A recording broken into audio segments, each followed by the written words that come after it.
अस्सलाम वालेकुम नाज़रीन, फेडरल बोर्ड के स्टूडियो से आपका मेज़बान तारिक राजपूत जलाल एक बार फिर आपकी खिदमत में हाजिर हूँ। और नाज़रीन, इस नशिस्त पे हम बात करेंगे इंटर लेवल के ऊपर, जो हमारा फ़िज़िक्स का सब्जेक्ट है उस पर बात करेंगे। और इस पर बात करने के लिए जो मेरे साथ शरीके गुफ्तगू हैं, आप head of physics department and section head हैं आप कैम्ब्रिज सेक्शन के, OPF boys college H84 Islamabad. मेरी मुराद जनाब मोहम्मद जहांगीर मिर्ज़ा साहब हमारे साथ मौजूद हैं। आज हम इनसे बात करने जा रहे हैं फ़िज़िक्स सब्जेक्ट के हवाले से, ख़ास तौर पर जो student learning outcomes SLO base, और फिर इसके साथ साथ हम इनसे ये भी बात करेंगे जो हमारा पुराना जो ओल्ड जो पेपर हुआ है उसको सामने रखते हुए एग्जांपल्स के साथ इनसे बात करेंगे और इनको ये रिक्वेस्ट करेंगे कि उसको बेहतर तरीके से आपको समझा सकें, और फिर आने वाला जो एग्ज़ाम है उसके ऊपर किस तरह एज अ स्टूडेंट और एज अ टीचर किस तरह उसके ऊपर तैयारी की जा सकती है, जिससे बेहतर जो है वो रिज़ल्ट हासिल किए जा सकते हैं। अस्सलाम वालेकुम सर। वालेकुम सलाम सर, बहुत शुक्रिया जी आपके टाइम का जी। बहुत शुक्रिया जलाल साहब, आपने मदऊ किया और मुझे मौका दिया कि मैं SLO बेस्ड जो सिस्टम हमारा नया है फेडरल बोर्ड के अंदर आ रहा है उस पर बात कर सकूं, और अपने स्टूडेंट्स और अपने टीचिंग कम्युनिटी में मौजूद टीचर्स को और जो व्यूअर्स हमें देख रहे हैं उनको इससे इन्फॉर्म कर सकूं। सबसे पहली बात तो ये है कि जो हमारा पुराना सिस्टम ऑफ एजुकेशन चला आ रहा था वो टोटली बुकिश था और स्टूडेंट्स को प्रिपेयर किया जाता था बुक के हवाले से। टीचर्स में भी यही कॉन्सेप्ट था और स्टूडेंट्स के अंदर भी यही कॉन्सेप्ट चला आ रहा था कि जो बुक है वही हमारा करिकुलम है, इसी को हमने कवर करना है। टीचर का ये टारगेट होता था कि वो उस बुक के अंदर दिए हुए मटेरियल को टाइमली कवर करे अच्छे तरीके से, और स्टूडेंट्स को वो याद करवाए किसी तरह, और कोशिश करे कि वो स्टूडेंट्स एग्ज़ाम में अच्छे नंबर ले सकें। अच्छा सर, मैं इसी के साथ मैं क्योंकि अपना सवाल भी आपकी तरफ मेरे सामने रखूँगा कि जो ओल्ड सिस्टम था, जो रोड लर्निंग के हवाले से बात और फिर SLO के बारे में जो बात हम कर रहे हैं, तो क्या समझते हैं कि एडवांटेज और डिसएडवांटेज को देखते हुए इसके बारे में आप क्या कहना चाहेंगे? जो पुराना सिस्टम चला आ रहा था उसमें स्टूडेंट की उस सब्जेक्ट के मतलब कोई एक्स्ट्रा नॉलेज नहीं था होता। वो बुक के अंदर के क्वेश्चंस को प्रिपेयर करता था, उसको अच्छे तरीके से याद करके अगर वो पेपर में आते हैं अच्छे मार्क्स लेता था। लेकिन अनफॉर्चुनेटली जब वो इस सिस्टम से निकल के बाहर जाता था, जैसे एंटी टेस्ट का लेवल आ गया, या अगर उसने कहीं बाहर एडमिशन लेना है, वहाँ कहीं इंटरनेशनली कम्पीट करना है, तो वो उसके पास वो एक्स्ट्रा नॉलेज नहीं होता था जो ये SLO बेस्ड सिस्टम हमें अब प्रोवाइड कर रहा है। अब टीचर्स को भी पढ़ाते हुए कंसल्ट करना पड़ता है डिफरेंट बुक्स को, और उस टॉपिक के रिलेटेड हर एंगल को टच करना पड़ता है कि उसके स्टूडेंट्स मैक्सिमम वो नॉलेज गैदर करें, ताकि जिस वक्त वो किसी कंपटीशन में आए, चाहे वो एंटी टेस्ट के हवाले से है, चाहे वो किसी जगह एडमिशन के हवाले से इंटरनेशनली, तो वो स्टूडेंट्स बहुत अच्छा परफॉर्म कर सकें। और वो इस हवाले से जो SLO बेस है वो मैं समझता हूँ कि हमारे फेडरल बोर्ड ने बहुत अच्छा इनिशिएटिव लिया है ये, कि जो हमारा पुराना तरीक़ाकार चला आ रहा था उससे यकसर हट के इसको स्टार्ट करना। मैं क्रेडिट देना चाहूँगा मौजूदा चेयरमैन फेडरल बोर्ड को कि उन्होंने काफ़ी खदशात होने के बावजूद ये बोल्ड स्टेप लिया, उस पर स्टैंड लिया और उसमें टीचर्स को इन्वॉल्व किया, और इस पे SLO बेस करके उन्होंने मॉडल पेपर्स तक तैयार करवाए। टीचर्स को इस हवाले से उन्होंने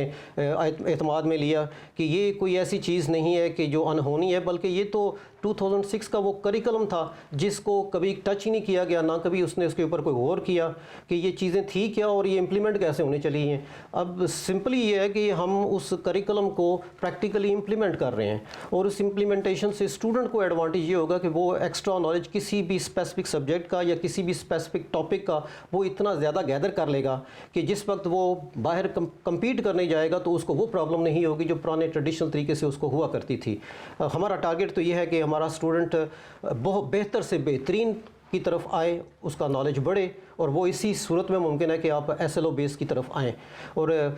ये जो इनिशिएटिव फेडरल बोर्ड का है, अब इंशाल्लाह पूरे पाकिस्तान में ये आगे चलेगा और इस पे वो काम कर रहे हैं, बाकी बोर्ड्स भी, और इस पे लेके आएंगे अपने पेपर्स के स्टाइल को भी। तो मैं समझता हूँ कि फेडरल बोर्ड जो है वो इसमें लीडिंग रोल प्ले कर रहा है, और जितने भी टीचर्स इसके साथ एफिलिएटेड है उनका बहुत बड़ा किरदार है। फेडरल बोर्ड की पूरी टीम जो इसमें इन्वॉल्व हो रही है और बहुत सीरियसली अंत तक मेहनत कर रही है दिन रात इसको कामयाब करने के लिए। मेरी दुआ है अल्लाह करे हम इसमें और बेहतरी लेके आएँ, और जितने आगे आने वाले पेपर्स हैं उसमें आप ये देखेंगे कि ये बेहतर से बेहतर की तरफ होता चला जाएगा, और वो जो फियर स्टूडेंट्स के अंदर या टीचर्स के अंदर आ रहा था कि पता नहीं ये किस तरह के पेपर्स आएंगे, वो ट्रेंड आहिस्ता आहिस्ता इंशाल्लाह ख़त्म हो जाएगा। बाकी डेफिनेटली आप लोगों का भी बीइंग अ टीचर बहुत बड़ा कंट्रीब्यूशन है इसके अंदर, उसी इम्प्लीमेंटेशन के हवाले से। अच्छा मेरा सर, क्योंकि फ़िज़िक्स सब्जेक्ट के हवाले से और अमूमन तो वैसे कहा जाता है कि फिजिक्स सब्जेक्ट जो है वो ड्राई सब्जेक्ट है, और जिस तरह आपने बात की स्टूडेंट्स के हवाले से भी, टीचर्स के हवाले से एक फ़ियर पाया जा रहा है।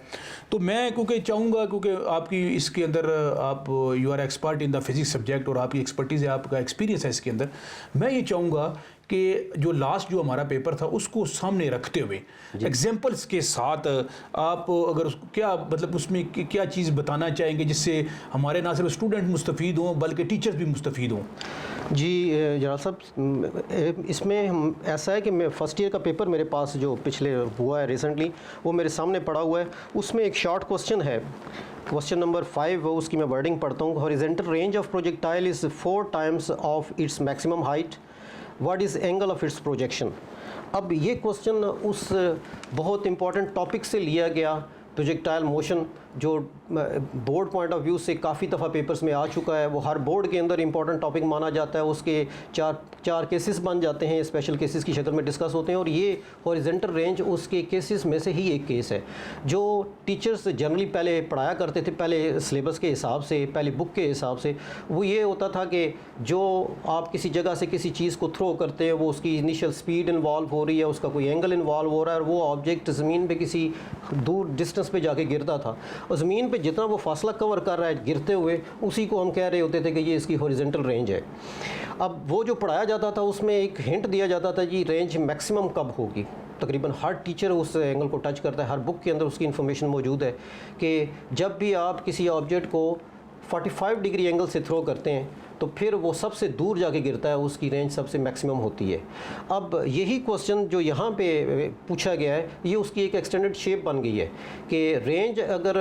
मैक्सिमम हो रही है 45 डिग्री एंगल पे, तो उस वक्त एक और रिलेशनशिप भी है जो एग्जिस्ट कर रहा है। वो ये है कि उसकी जो रेंज है वो उसकी हाइट की निस्बत 4 टाइम्स इंक्रीज़ हो जाती है। मिसाल के तौर पे आप एक ऑब्जेक्ट को थ्रो करते हो 45 डिग्री एंगल से, और वो 100 मीटर दूर जाके गिरता है, तो उसकी ज़मीन से मैक्सिमम हाइट को कहें अगर वो कितनी होगी, तो वो 100 डिवाइडेड बाय 4 कर लें, वो 25 मीटर हाइट गेन करेगा। अब ये इस तरह के ट्रिकी क्वेश्चंस हैं जो है वही आइडिया, लेकिन उसको घुमा फिरा के पूछा जाता है, और हमारे स्टूडेंट्स ख़ास तौर पे जब एंटी टेस्ट के लेवल में पहुंचते हैं तो वो इन क्वेश्चंस को जो इस रूप में पहले पूछ ही नहीं गए, वहाँ पे वो उनको प्रॉब्लम होती है, उस तरह अटैम्प्ट नहीं कर, कन्फ्यूज़ हो जाते हैं, और एंटी टेस्ट के अंदर वो बेशुमार स्टूडेंट्स जो है वो उसको क्वालिफाई नहीं कर पाते। अब इसी टॉपिक के हवाले से बहुत सी एग्जांपल्स हैं जो दी जा सकती हैं, और कुछ सिलेबस के अंदर भी शामिल है। मैं सबसे पहले आपसे शेयर करूँगा कि कुछ दिन पहले यही टॉपिक मैं फर्स्ट ईयर में अपनी क्लास को पढ़ा रहा था। उसमें पढ़ाते हुए मैंने क्लास में से स्टूडेंट से राय ली कि बेटा आप में से कोई ऐसा है स्टूडेंट जो क्रिकेट खेलता हो और अपने आप को समझता हो बड़ा अच्छा मैं बैट्समैन हूँ। एक स्टूडेंट खड़ा हो गया, सर मैं खेलता हूँ और मैं काफ़ी अच्छी मेरी गेम है, और जब आप ग्राउंड में आके मुझे देखें तो आप देखेंगे कि चौके छक्के लगाते हुए मुझे मेरी अच्छी गेम है मेरी। मैंने उससे पूछा आप अगर एक छक्का लगाते हैं तो आपकी बॉडी का ज़ोर इसमें इन्वॉल्व हो रहा है, फोर्स हिटिंग बैट की इन्वॉल्व हो रही है, या कोई और चीज़ भी इसमें इन्वॉल्व होती है? उसने इनिशियली कहा सर मेरे ख्याल में तो जो मैं जिस ज़ोर से उसको खेल रहा हूँ, जिस फोर्सफुली उसको मैं हिट कर रहा हूँ वही काफ़ी है। मैंने कहा नहीं ऐसा नहीं है। अगर ऐसा होता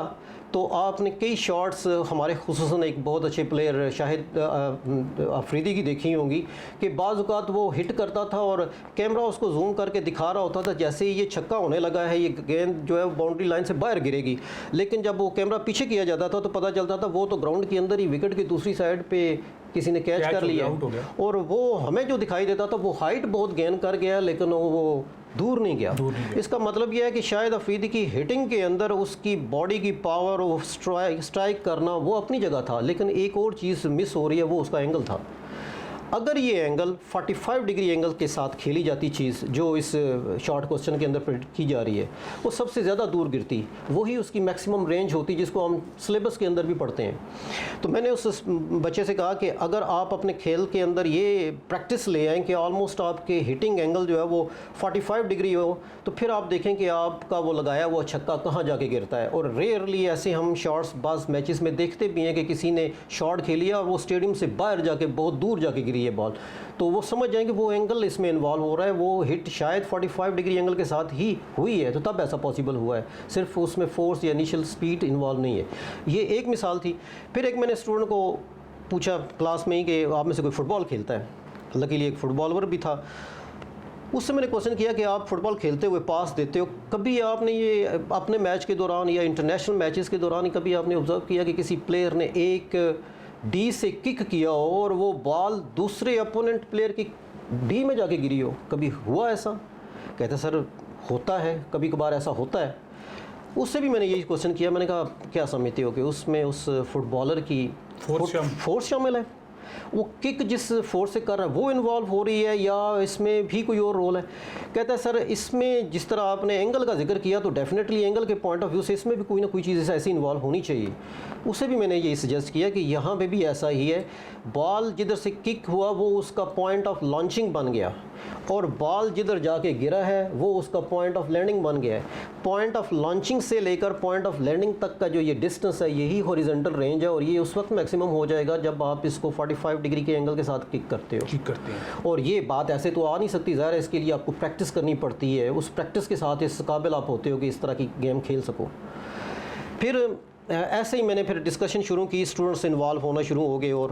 उन्होंने कहा सर क्या ये बस इन 2 गेम्स तक ही महदूद है कि आप 45 डिग्री एंगल पे आप कहते हो दूर चीज़ें गिरती हैं तो बस यही गेम्स हैं? मैंने उन्हें गिनवाना शुरू कर दी। मैंने कहा आप अगर एथलेटिक्स गेम्स में आप में से अगर कोई खेलता है या कभी देखता है, उसके अंदर एक इवेंट होता है लॉन्ग जंप,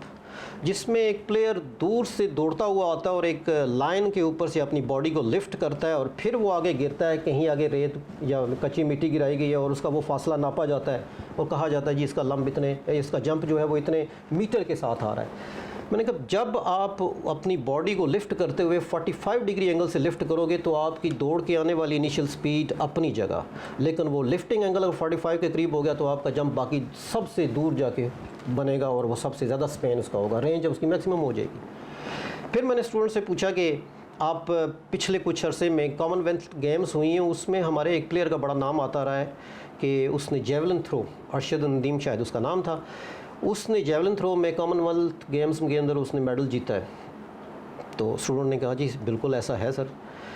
तो उससे भी मैंने यही क्वेश्चन किया कि आप क्या समझते हो, अब इसमें क्या टेक्निक इन्वॉल्व है, क्या करना चाहिए अगर आप इस इवेंट में पार्टिसिपेट करते हो बीइंग प्लेयर, कैसे आपकी परफॉर्मेंस बेहतर हो सकती है? तो वो खुद कायल हो गया कि सर जो हम दौड़ के आ रहे हैं और जिस फोर्स के साथ उस नेज़े को फेंक रहे हैं वो इनिशियल स्पीड तो अपनी जगह, लेकिन अगर हम 45 डिग्री एंगल का ख्याल रख लें तो शायद हमारा वो नेज़ा सबसे दूर जाके गिरेगा, और ऐसा ही हुआ। फिर इसी तरह इसी एथलेटिक्स के अंदर एक शॉर्टपुट का इवेंट होता है जिसमें एक दायरे के अंदर रहते हुए एक प्लेयर जो है वो एक मेटल बॉल को थ्रो करता है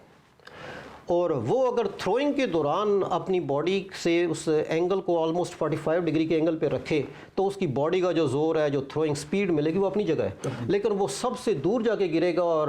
अगर उसकी मेजरमेंट की जाए तो शायद वो बाकियों से वो इवेंट जीत जाएगा। इसी तरह डिस्कस थ्रो इवेंट वो भी इसी एथलेटिक्स का है जिसमें बॉडी को घुमा के एक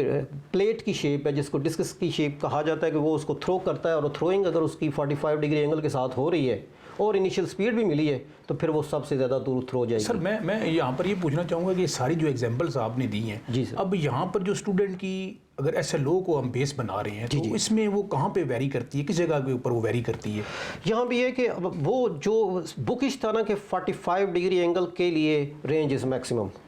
वो तो एक इन्फॉर्मेशन थी, ठीक है। उस इन्फॉर्मेशन को लेके अब आगे चलना शुरू कर दें कि अगर इस खास एंगल पे उसकी हाइट का उसकी रेंज के साथ क्या ताल्लुक बनता है, वो मैंने जैसे बताया, रेंज 4 टाइम्स हो जाती है, ठीक है, हाइट उसकी 1/4 रह जाती है। फिर इसी पे कि अगर एक ऑब्जेक्ट को आपने थ्रो किया वो 45 डिग्री एंगल पे लेस है, फिर क्या होगा? तो उसमें हम कहते हैं वो ऑब्जेक्ट रेंज उसकी ज़्यादा होगी, हाइट उसको हम गेन करेगा। अगर 45 डिग्री एंगल से उसको ज़्यादा एंगल पे थ्रो कर रहे हो तो फिर उसकी हाइट ज़्यादा हो जाएगी, उसकी रेंज जितन जाके वो गिरता है वो कम हो जाएगी, यानी इनके दरमियान ये रिलेशनशिप है। फिर एक बड़ा इंटरेस्टिंग सा क्वेश्चन, वो भी सिलेबस का हिस्सा है, हर बुक के अंदर मौजूद है कि 2 एंगल्स हैं 30 डिग्री एंड 60 डिग्री, और उनके लिए ग्राफ भी बनाए गए हैं बुक्स के अंदर कि अगर ऑब्जेक्ट को सेम स्पीड के साथ 30 डिग्री एंगल से और 60 डिग्री एंगल से थ्रो किया जाए तो वो एक ही जगह पे ज़मीन पे जाके गिरते हैं, जिसका मतलब है उनकी रेंज इन 2 एंगल्स के लिए सेम है। मैंने स्टूडेंट से पूछा यार ये बताएं कि क्या ये 30 और 60 एंगल बस यही 2 रह गए हैं, क्या आपके ख्याल में इसके अलावा भी कोई होना चाहिए या हो सकता है? स्टूडेंट सोच में पड़ गए और कहते हैं सर ये अगर 2 पर्टिकुलर एंगल हैं तो कोई ना कोई और जवाब भी तो होगा। मैंने उन्हें फिर हिंट दिया, मैंने कहा अगर आप 0 डिग्री और 90 डिग्री एंगल इन 2 को आप छोड़ देते हो और आप कोई भी दो ऐसे एंगल लो जिनको आप ऐड करो तो उसका आंसर 90 डिग्री बन जाए, आप समझ जाए उनकी रेंज सेम है। अब ये क्वेश्चन जो है ये उस बुक का ही स्टाइल है लेकिन थोड़ा सा वेरी कर गया। सम ऑफ एंगल्स अगर वो 90 डिग्री बन रहा है, जैसे 20 डिग्री 70 डिग्री से थ्रो किया है, सेम स्पीड से ऑब्जेक्ट, उनकी रेंज सेम हो जाएगी। 60-30 तो इसमें खुद बुक ने शामिल किया हुआ है, 40-50 हो सकता है, 65-25 हो सकता है, एंड सो ऑन, यानी बहुत सी मिसालें दी हैं, उसमें 0 डिग्री और 90 डिग्री खुद इन्वॉल्व नहीं हो रहे। फिर ये प्रोजेक्टाइल ही के टॉपिक पे स्टूडेंट से मैंने ये क्वेश्चन किया कि यार आप एक सिंपल मोशन में और एक प्रोजेक्टाइल मोशन में कैसे डिफ्रेंशिएट करोगे, दोनों में फ़र्क क्या है? तो स्टूडेंट ने कहा सर वो जो हम थ्रो कर रहे होते हैं जिसमें पाथ कर्व सा हो रहा होता है, शायद प्रोजेक्टाइल का कॉन्सेप्ट वहाँ लगता है। बिल्कुल ऐसा ही है। फिर मैंने उसे खुद एक्सप्लेन किया कि आप एक ऑब्जेक्ट को स्ट्रेट अप थ्रो करते हो, सीधी इस लाइन में वो ऊपर जाता है, सीधी लाइन में वो नीचे आता है। अब ये मोशन प्रोजेक्टाइल नहीं कहलाएगी, ये लीनियर मोशन कहलाएगी। इस लीनियर मोशन के अंदर हम उसकी इनिशियल स्पीड या फाइनल स्पीड को सिंपलेस्ट शेप में डिस्कस करते हैं। लेकिन अगर यही एग्जांपल यूँ हो कि आप बाउंड्री लाइन से क्रिकेट के अंदर बॉल को थ्रो कर रहे हो टुवर्ड्स कीपर, और आप थ्रो करते हो, ऑब्जर्व करते हो कि आपका बॉल एक कर्व पाथ बनाता हुआ जा रहा है, तो जो ऑब्जेक्ट उस वक्त वो मूव कर रहा है उसको हम फिज़िक्स की लैंग्वेज में प्रोजेक्टाइल कहते हैं। आप उसकी बजाय, बॉल की बजाय प्रोजेक्टाइल का लफ्ज़ यूज़ कर सकते हो ड्यूरिंग इट्स मोशन। और जिस वक्त वो उस जगह पे लैंड कर रहा है तो जो स्पेन बन रहा है जिधर से आपने थ्रो किया है वहाँ से लेकर कीपर तक, ये आपकी हॉरिजॉन्टल रेंज हो गई है। ठीक। और जो वो मैक्सिमम हाइट गेन कर रहा है वो एच की शेप में उसका वो रिलेशनशिप है। अगर आपने वो थ्रो की है 80 मीटर दूर उस कीपर तक, तो मतलब ये है कि 1/4 इसका जो है वो इसकी हाइट गेन हुई है, वो 20 मीटर ऊपर गया हुआ है। तो इस तरह से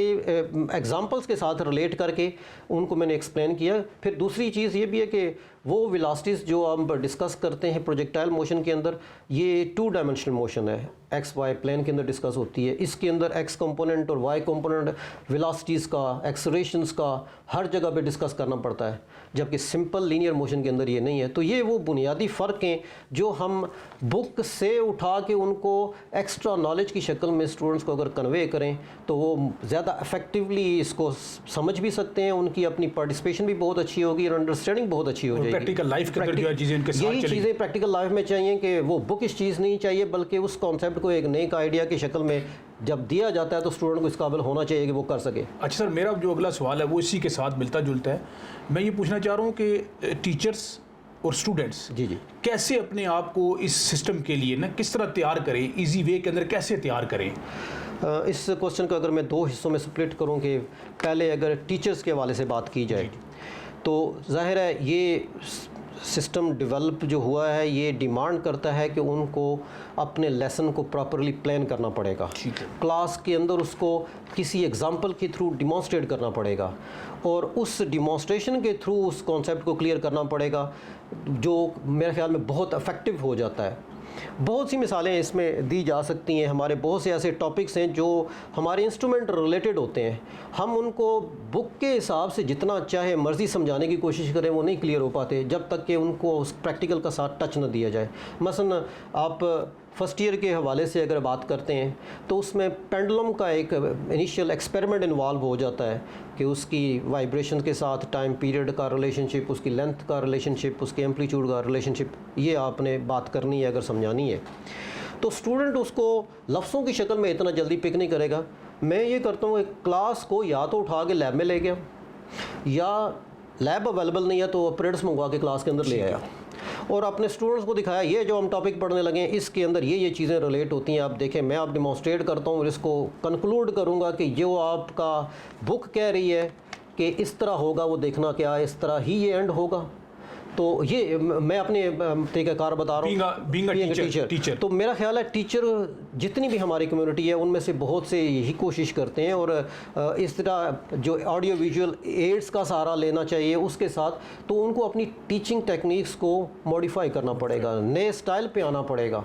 तो उसके लिए टीचर के लिए भी एक लर्निंग है बहुत बड़ी। वो कहा जाता है कि लर्निंग का प्रोसेस चाहे टीचर के लिए भी वो मरते दम तक ख़त्म नहीं होता, वो आप सीखते रहते हो। मैं अगर ये बात कहूँ कि मैंने अपनी सारी टीचिंग लाइफ में सबसे ज़्यादा मैंने अपने स्टूडेंट्स से सीखा, उनको पढ़ाते हुए सीखा। एक टॉपिक का मुझे खुद पढ़ते हुए बीइंग स्टूडेंट इतना कॉन्सेप्ट क्लियर नहीं था, जब मैंने वो पढ़ाना शुरू किया तो फिर मुझे उसकी अंडरस्टैंडिंग आना शुरू हुई। इसलिए कि स्टूडेंट उस पर्टिकुलर टॉपिक के रिलेटेड ऐसे ऐसे क्वेश्चन इस एंगल से आपसे पूछेगा जो आप हैरान रह जाओगे, जिस पे आपका जहन उस वक्त गया ही नहीं। जब आप उसको उस क्वेश्चन के साथ आंसर करते हो तो आपके अपने कॉन्सेप्ट। अच्छा, टीचर्स की बात तो आपने कर दी, अब अगर स्टूडेंट के हवाले से वो कैसे तैयार करें अपने आप को? जनाब साहब, मैं समझता हूँ कि स्टूडेंट्स को सबसे पहले तो डिसिप्लिन हो के क्लास के अंदर बैठना चाहिए और टीचर जो लेक्चर डिलीवर कर रहा है उसको खामोशी से सुनना चाहिए। फिर कहीं टॉपिक के अंदर कहीं पे उनके जहन के अंदर कोई क्वेरी आती है, कोई क्वेश्चन आता है, कोई कन्फ्यूजन है, तो मैं ये सजेस्ट करूँगा कि स्टूडेंट्स को फ़ौरन वहाँ पे हाथ खड़ा करके टीचर से परमिशन के साथ वो क्वेश्चन पूछना चाहिए। वो स्टेप उधर ही क्लियर होना चाहिए और इसमें शर्म महसूस नहीं करनी चाहिए कि पता नहीं मेरा क्वेश्चन किस तरह का होगा, कि दूसरे स्टूडेंट इसका मजाक ना उड़ाएं या टीचर इसका मजाक ना उड़ाए कि ये कैसा सवाल पूछ रहा है बच्चों वाला। ऐसी कोई बात नहीं है। लर्निंग प्रोसेस के अंदर जब तक आप क्वेश्चन आंसर्स की शेप में नहीं चलोगे, वो आइडिया आपको अब बेहतर तरीके से कवर नहीं होता, क्लियर नहीं होता। और SLO बेस्ड क्वेश्चंस की यही डिमांड है कि आप उसको हर एंगल से जो कुछ आपके जहन में आता है आप वो अपने टीचर से शेयर करें, उससे उनसे रहनुमाई लें, वो उसकी वजाहत करेंगे। आप मुतमईन हों तो फिर अगले टॉपिक की तरफ चलें। अच्छा सर, एक सवाल जो है वो बड़ा कॉमन जो है वो एक अवाम पाया जा रहा है कि जो रेफरेंस और रिकमेंडेड बुक के हवाले से, इसके बारे में मैं ज़रूर चाहूँगा कि इसके ऊपर आप ज़रूर बात करेंगे। सर ऐसा है कि फेडरल बोर्ड ने जो बाकी बोर्ड्स की बुक्स हैं, जैसे नेशनल बुक फाउंडेशन होगी या KPK की बुक होगी या Punjab text book board, Sindh board की, तो उनको एज ए रेफरेंस सजेस्ट किया है। और फेडरल बोर्ड के अंदर SLO बेस्ड पेपर्स के अंदर वो रिस्ट्रिक्शन हटा दी गई है कि आपने कोई पर्टिकुलर टॉपिक किसी ख़ास बुक से ही करना है, ऐसा नहीं है। ये मेरा ख्याल बात स्टूडेंट्स को भी और मेरे टीचर्स जो दोस्त हैं उनको भी ये क्लियर होनी चाहिए कि आपने एक टॉपिक जिस जगह से बेहतर आप समझते हैं यहाँ से करना चाहिए, और जो आप इजीली प्रेजेंट कर सकें, जिसमें आपको लगे कि अच्छे मार्क्स आ सकते हैं, वो वहाँ से प्रिपेयर करें, इरिस्पेक्टिव कि वो फेडरल बोर्ड की बुक है, वो KPK वाली है, वो नेशनल बुक फाउंडेशन है या पंजाब टेक्स्ट बुक बोर्ड है। इसका हरगिज़ ये मतलब नहीं है कि आपने वो सारी बुक्स पढ़नी है, इसका ये मतलब नहीं है। किसी एक बुक से आप वो टॉपिक तैयार करें, उसके मुताबिक वो पेपर में अटैम्प्ट करें। जो टीचर्स हैं उनको फेडरल बोर्ड की तरफ से क्लियर इंस्ट्रक्शंस हैं कि वो टॉपिक जहाँ से भी अटैम्प्ट हुआ हुआ है, चाहे वो पंजाब टेक्स्ट बुक का है, चाहे वो सिंध बुक बोर्ड के हिसाब से है, चाहे वो KPK से है, आप उसको इक्वली वेटेज देंगे और उस एंगल से उसको मार्क करेंगे, तो वो इंशाल्लाह स्टूडेंट्स को इसमें कोई लॉस नहीं होगा। तो ये कन्फ्यूजन मेरा ख्याल क्लियर हो जानी जी। अच्छा सर, आखिर में कोई सजेशन, कोई SLO के सिस्टम को मज़ीद किस तरह बेहतर किया जा सकता है, इसकी बेहतरी के हवाले से कोई बात करना चाहें? ऐसा है कि हम इस्लामाबाद की अगर हम बात करें तो यहाँ पे माशाल्लाह वेल रिप्यूटेड इंस्टीट्यूशन मौजूद हैं, यहाँ पे इंफ्रास्ट्रक्चर मौजूद है, रिसोर्सेज मौजूद हैं, लेकिन हमारे बाज़ जगह ऐसी हैं जहाँ पे लेबॉर्ट्रीज़ की शेप में वो चीज़ें उस तरह अवेलेबल नहीं, या एड्स या ऑडियो विजुअल एड्स की शेप में उस तरह मौजूद नहीं है, या नेट की उस तरह फैसिलिटी मौजूद नहीं है। वहाँ का जो टीचर है वो इसमें हेल्पलेस हो जाता है कि वो कैसे कोप करे इस सिस्टम के साथ और इस सेटअप के साथ। तो मैं ये सजेस्ट करूँगा कि अगर फेडरल बोर्ड ऐसी वर्कशॉप्स का भी एहतमाम करे और उन टीचर्स को भी, उन इंस्टीट्यूशंस को भी जो फेडरल पब्लिक इंस्टीट्यूशंस हैं उनको भी अपने दायरा इख्तियार के अंदर लेके आए और उनको साथ साथ ट्रेन करे, तो मेरा ख्याल है वक्त के साथ साथ उनका वो फियर भी ख़त्म होता चला जाएगा और इस लर्निंग को, इस टीचिंग प्रोसेस को वो एंजॉय करेंगे इंशाल्लाह। बहुत शुक्रिया सर आपके टाइम का। जी नाज़रीन, ये था आज का हमारा प्रोग्राम जिसमें हमने डिस्कस किया फिजिक्स सब्जेक्ट के हवाले से। यकीनन आपके फ़ीडबैक का हमें इंतज़ार रहता है, अपना फ़ीडबैक ज़रूर दीजिएगा, अपना ख्याल रखिएगा। पाकिस्तान जिंदाबाद।